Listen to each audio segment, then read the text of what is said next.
विद्यार्थी मित्रांनो, या ठिकाणी आपण आपल्या इतिहासाचं 5वं प्रकरण सामाजिक व धार्मिक प्रबोधन या प्रकरणाविषयी आपण माहिती पाहणार आहोत. यापूर्वी आपण इतिहासाचं 4थं प्रकरण शिकलेले आहोत. तर प्रकरण 5वे सामाजिक व धार्मिक प्रबोधन याविषयी या ठिकाणी आपल्याला माहिती पाहायची आहे. तर आपला जो 8वीचा इतिहास आहे, हा 8वीचा इतिहास आपल्या आधुनिक भारताचा इतिहास आहे. आणि आधुनिक भारताच्या इतिहासामध्ये भारतामध्ये ज्या काही घटना घडलेल्या आहेत, ज्या घडामोडी घडलेल्या आहेत, जो इतिहास घडलेला आहे, त्याची माहिती या ठिकाणी आपण घेत आहोत. तर आपलं इतिहासाचं 5वं प्रकरण जे आहे सामाजिक व धार्मिक प्रबोधन, या प्रकरणामध्ये या ठिकाणी आपल्याला काही माहिती आपल्याला पाहायची आहे. तर या प्रकरणामध्ये समाजामध्ये आणि धर्मामध्ये बदल घडवून आणण्यासाठी जे काही प्रयत्न आपल्या भारतामध्ये झालेले आहेत, त्याची माहिती या प्रकरणामध्ये आपण या ठिकाणी घेणार आहोत. तर तत्पूर्वी एक अत्यंत महत्त्वाचा भाग आहे, हे आपण पाहिलेला आहे. यापूर्वी आपल्या भारतामध्ये इंग्रजांनी अनेक कायदे केलेले आहेत. 1829 मध्ये लॉर्ड विल्यम बेंटिक यांनी सतीबंदीचा कायदा केला आणि आपल्या भारतातील जी अत्यंत अनिष्ट प्रथा होती, वाईट प्रथा होती, सतीची प्रथा, ती बंद झालेली आहे. त्याच्याही पुढे जाऊन 1856 मध्ये लॉर्ड डलहौसी याने विधवांच्या पुनर्विवाहाचा कायदा भारतामध्ये केला. अत्यंत लहान वयामधल्या ज्या विधवा असायच्या, त्यांचं उभं आयुष्य उद्ध्वस्त होण्याच्याऐवजी त्यांचा पुन्हा विवाह झाला पाहिजे म्हणून 1856 मध्ये आपल्या भारतातील काही समाजसुधारकांच्या प्रयत्नामुळं लॉर्ड डलहौसी याने 1856 मध्ये विधवा पुनर्विवाहाचा कायदा केलेला आहे. त्याचबरोबर भारतामध्ये 1835 मध्ये लॉर्ड मेकाले यांनी जी शिफारस केलेली होती, त्या शिफारशीनुसार इंग्रजी शिक्षणाची सुरुवात भारतामध्ये करण्यात आलेली आहे. मग भारतामध्ये इंग्रजांनी शिक्षणाची सुरुवात का केली? तर इंग्रजांना भारतामधलं जे प्रशासन चालवायचं होतं, तो प्रशासन चालवण्यासाठी भारतातला शिकलेला वर्ग पाहिजे होता आणि म्हणून इंग्रजांनी भारतामध्ये शिक्षणाचा प्रसार केला आणि शिक्षणाची सुरुवात भारतामध्ये केली. त्याच्यामुळे काय झालं, भारतामध्ये मोठ्या प्रमाणामध्ये शिक्षणाचा प्रसार झाला आणि या शिक्षणाच्या प्रसाराबरोबरच भारतामध्ये नवे विचार आले, नवीन कल्पना आल्या, नवीन तत्त्वज्ञान याचा प्रसार भारतामध्ये झाला. पाश्चिमात्य विचार असतील, पाश्चिमात्य संस्कृती असेल, यांची ओळख भारतीयांना मोठ्या प्रमाणामध्ये झाली. मग इंग्रजांनी भारतामध्ये जे नवे विचार आणले, नव्या कल्पना आणल्या, नवीन तत्त्वज्ञान आणलं, नवीन संस्कृती आणली, पाश्चिमात्य विचार जे आणले, याचा संपर्क भारतीयांसोबत झाला आणि म्हणून भारतीयांच्या सामाजिक जीवनामध्ये, धार्मिक जीवनामध्ये, सांस्कृतिक जीवनामध्ये आणि आर्थिक जीवनामध्ये फार मोठे परिवर्तन झालेले आहे. तर हे परिवर्तन कसे झालेले आहे आणि हे परिवर्तन घडवून आणण्यासाठी भारतातल्या समाजसुधारकांनी काय प्रयत्न केलेले आहेत, याची माहिती या प्रकरणामध्ये आपल्याला घ्यायची आहे. तर लक्षात ठेवा, भारतीय समाज जो आहे तो मागासलेला का आहे, याचा अभ्यास कोणी केला? तर इंग्रजांनी जेव्हा भारतामध्ये पाश्चात्य शिक्षण सुरू केलं, इंग्रजी शिक्षणाची सुरुवात भारतामध्ये केली, तेव्हा त्या इंग्लंडमधलं जे तत्त्वज्ञान आहे, त्या तत्त्वज्ञानाचा अभ्यास भारतीयांनी केला आणि भारतीयांच्या लक्षात आलं की भारत हा मागासलेला का आहे. तर त्यांच्या लक्षात आलेलं आहे की भारतामध्ये मागासलेपणा असण्याचे मुख्य कारण काय आहे, तर भारतामध्ये मोठ्या प्रमाणामध्ये अंधश्रद्धा आहे, रूढीप्रियता आहे, जातीभेद आहेत, उच्चनीचता आहे आणि भारतीय लोक भ्रामक कल्पनांवर मोठ्या प्रमाणामध्ये विश्वास ठेवतात. भारतीयांकडं चौकसपणा नाही, चिकित्सक वृत्तीचा अभाव आहे. यामुळं भारत मागासलेला आहे याची जाणीव भारतातल्या शिकलेल्या वर्गाला झाली. तर अंधश्रद्धा म्हणजे काय आहे आजही आपल्याला कळत नाही. आज आपल्या देशामध्ये आपण पाहतो, आपल्या कुटुंबामध्ये व्रत आणि उपवास केल्यामुळे आपल्या मनोकामना पूर्ण होतात, अशा प्रकारची कल्पना आपल्या महिलांची असते. व्रत आणि उपवास केल्याने जर मनोकामना पूर्ण होत असतील तर एवढं मोठं शिक्षण घेण्याची आपल्याला काय आवश्यकता आहे? एवढा मोठा व्यापार व्यवसाय उद्योग नोकऱ्या करण्याची काय आवश्यकता आहे? एवढं मोठं काबाड कष्ट करण्याची काय आवश्यकता राहिली नसती. सगळेजण उपवास केले असते, व्रत केले असते आणि घरामध्ये सगळे मनोकामना पूर्ण झालेल्या असत्या. किंवा नवस केल्यामुळे आपल्या इच्छा पूर्ण होतात, ही एक फार मोठी अंधश्रद्धा आहे. तुकाराम महाराजांनी म्हणलेलं आहे, नवशी कन्या पुत्र होती तर का करणे लागे पती. हा विज्ञानवाद तुकाराम महाराजांनी 17व्या शतकामध्ये आपल्या भारतामध्ये मांडलेला आहे. आता दुसरी आणखी एक अंधश्रद्धा आपल्याला पाहायला मिळते की आपण प्रचंड कष्ट करतो, पैसा खर्च करतो, मेहनत घेतो आणि अत्यंत सुंदर घर बांधतो आणि घर बांधल्याच्या नंतर त्या घराला शनियंत्र लावतो आपण. आता शनी हा ग्रहामधला एक ग्रह आहे आणि तो चक्कर काटण्यामध्ये तिथं परेशान असतो. तर आपल्या घराचं संरक्षण करण्यासाठी पृथ्वीवर कसा येईल हे एक फारच संशोधनाचा विषय आहे. आणि दुसरं तेवढंच नाही तर घराला कुणाची दृष्टी लागू नये म्हणून लिंबू, मिरची, बिबा, चप्पलीच्या कातडीचा तुकडा घराच्या समोर, एकदम समोर दर्शनी भागामध्ये मानला जातो. अरे माणसाच्या नजरेमध्ये एवढी जर ताकद असेल तर या माणसाच्या नजरेचा उपयोग आपल्याला भारताच्या सीमेवर करता येईल ना. मग चीनची जी घुसखोरी आहे, घुसखोरी जर करत असतील तर त्यांच्यावर या माणसाची नजर पडली तर त्या ठिकाणी ती चिराग होतील ना, त्याचे तुकडे पडून जातील. तर ही अत्यंत चुकीच्या अंधश्रद्धा आपल्या भारतीय समाजामध्ये आहेत. उत्कृष्ट पद्धतीचं घर बांधतो आणि त्याच्यासमोर आपण हा काळा बिबा बांधतो, ही एक फार मोठी शोकांतिका आपल्या भारतामध्ये आहे. अशा प्रकारच्या अंधश्रद्धा भारतामध्ये आहेत. रूढीप्रियता आहे. बघा, लक्षात ठेवा, प्रचंड रूढी भारतामध्ये पाळल्या जातात.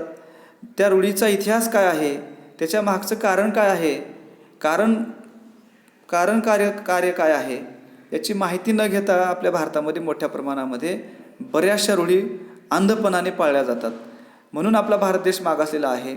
जातीप्रथा आणि जातीभेद भारतामध्ये असल्यामुळं आपला भारत देश मागासलेला आहे.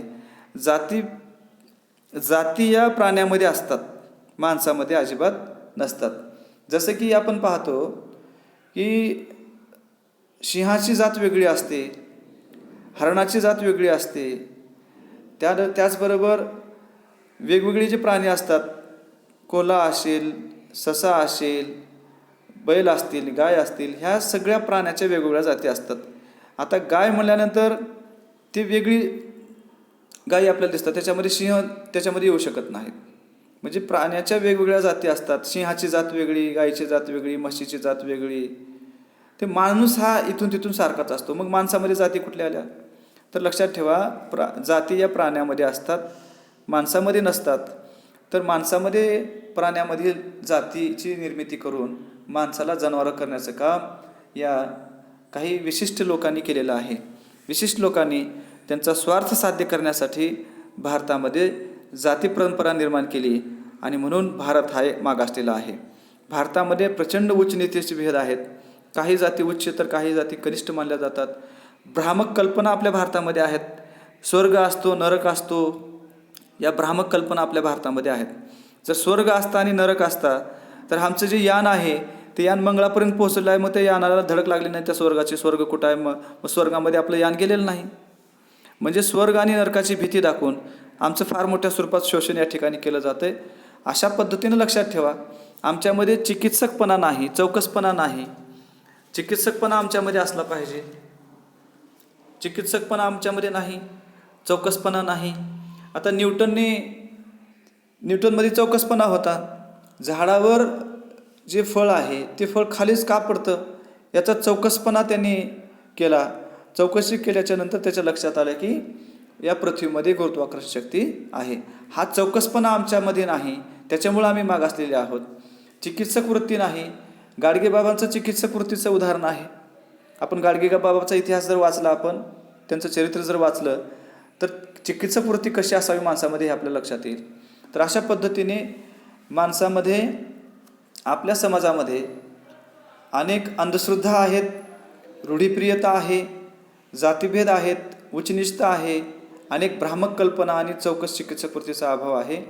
यामुळं आपला समाज मागासलेला आहे आणि याची जाणीव भारतातल्या सुशिक्षित समाजाला मोठ्या प्रमाणामध्ये झाल्याच्या नंतर या देशाला प्रगतीपथावर जर न्यायचं असेल तर या देशामधील समाजामध्ये जे दोष आहेत, ज्या अनिष्ट प्रवृत्ती आहेत, यांचं निर्धारण झालं पाहिजे, या नष्ट झाल्या पाहिजेत आणि या देशामध्ये समता, स्वतंत्रता, बंधुता, मानवता, न्याय यावर आधारित समाज निर्माण करण्याची आवश्यकता आहे. याची जाणीव शिकलेल्या वर्गाला भारतामध्ये होऊ लागली. म्हणून भारतातील समाजामध्ये जे विविध प्रश्न आहेत ते प्रश्न दूर करण्यासाठी हा सुशिक्षित विचारवंत आपल्या लेखणीच्याद्वारे मोठ्या प्रमाणामध्ये जागृती घडवून आणू लागला आणि मग त्या काळामध्ये भारतात मोठ्या प्रमाणामध्ये प्रबोधन सुरू झालं, वैचारिक परिवर्तन सुरू झालं, वैचारिक जागृती सुरू झाली. ही जी वैचारिक जागृती आहे, या वैचारिक जागृतीलाच भारतीय प्रबोधन असे म्हटले जाते, लक्षात ठेवा. तर अशा पद्धतीने भारतामध्ये वैचारिक प्रबोधनाला सुरुवात झालेली आहे. आधुनिक काळामध्ये, इंग्रजांच्या काळामध्ये भारतात अशा पद्धतीनं वैचारिक प्रबोधनाला सुरुवात झालेली आहे. तर धर्मसुधारणा आणि समाजसुधारकांचे जे पर्व आहे, त्यांनी समाजसुधारणेचं काम कशा पद्धतीने केलेलं आहे याविषयी आपण माहिती पाहूया. धर्मसुधारणा व समाजसुधारणेचे पर्व या ठिकाणी आपल्याला पाहायचे आहे. यामध्ये ब्राह्मो समाज याने समाज सुधारणेचे जे कार्य केलेले आहे त्याची माहिती या ठिकाणी आपण पाहूया. तर हा जो ब्राह्मो समाज आहे, ब्राह्मो समाजाची स्थापना राजाराम मोहन रॉय यांनी केलेली आहे. 1828मध्ये बंगाल प्रांतामध्ये ब्राह्मो समाजाची स्थापना करण्याचं काम राजाराम मोहन रॉय यांनी केलेलं आहे. राजाराम मोहन रॉय हे अत्यंत बुद्धिमान होते, अभ्यासक होते. त्यांनी अनेक भाषांचा अभ्यास केला, अनेक धर्मांचा सुद्धा त्यांनी अभ्यास केला. यातून त्यांच्या लक्षात आलं की जो दैववाद आहे तो चुकीचा आहे, म्हणून त्यांनी अदैववादाचा सिद्धांत त्यांनी मांडलेला आहे आणि समाजामध्ये अदैववादाची विचारसरणी विकसित त्यांनी केलेली आहे. एकेश्वरवाद त्यांनी मांडलेला आहे. ईश्वर हा एक असं आहे, अनेक ईश्वर नाहीत, याचा सिद्धांत मांडण्याचं काम त्यांनी केलेलं आहे. उच्च नीच असा भेदभाव पाळणे चुकीचे आहे हे सुद्धा सांगण्याचे काम राजाराम मोहन रॉय यांनी केलेलं आहे. त्याचबरोबर त्यांनी जे कर्मकांड केले जातात, मोठ्या प्रमाणामध्ये कर्मकांड केले जातात, सत्यनारायण करणे असेल किंवा नागबळी देणे असेल, नारायण नागबळी करणे असेल, त्याचबरोबर वेगवेगळ्या तीर्थक्षेत्राच्या ठिकाणी जाऊन तिथं अन्नदान करणे असेल, पिंडदान करणे असेल, असे जे कर्मकांड आहेत, या सर्व कर्मकांडांना प्रचंड विरोध करण्याचं काम या ठिकाणी राजाराम मोहन यांनी केलेलं आहे. त्याचबरोबर प्रार्थनेचा मार्ग आपण अवलंबिला पाहिजे. आपल्याला कर्मकांड करण्याच्या ऐवजी आपण फक्त प्रार्थना केली तरी बस आहे, ही तत्त्वे मांडण्याचं काम राजाराम मोहन रॉय यांनी केलेलं आहे.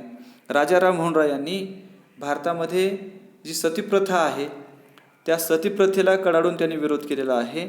सतीप्रथेच्या विरोधामध्ये त्यांनी व्यापक लढा उभा केलेला होता. बालविवाहाची प्रथा असेल, पडदा पद्धती असेल, यांना त्यांनी विरोध केला. विधवांचा विवाह झाला पाहिजे, स्त्रियांचे शिक्षण त्यांना मिळालं पाहिजे, या सर्व गोष्टींचं समर्थन त्यांनी मोठ्या प्रमाणामध्ये केलेलं आहे. आणि एवढंच नाही तर कोलकाता येथे हिंदू कॉलेजची स्थापना त्यांनी केली आणि संवाद कौमुदी नावाचं वृत्तपत्रसुद्धा त्यांनी सुरू केलं. आणि संवाद कौमुदी या वृत्तपत्राच्या माध्यमातून सतीप्रथा असेल, बालविवाहाची प्रथा असेल, विधवांचा विवाह असेल, स्त्रियांचं शिक्षण किती महत्त्वाचं आहे, या संबंधाने मोठ्या प्रमाणामध्ये जनजागृती करण्याचं काम राजाराम मोहन रॉय यांनी ब्राह्मो समाजाच्या माध्यमातून आणि संवाद कौमुदी यासारख्या वृत्तपत्राच्या माध्यमातून त्यांनी केलेलं आहे.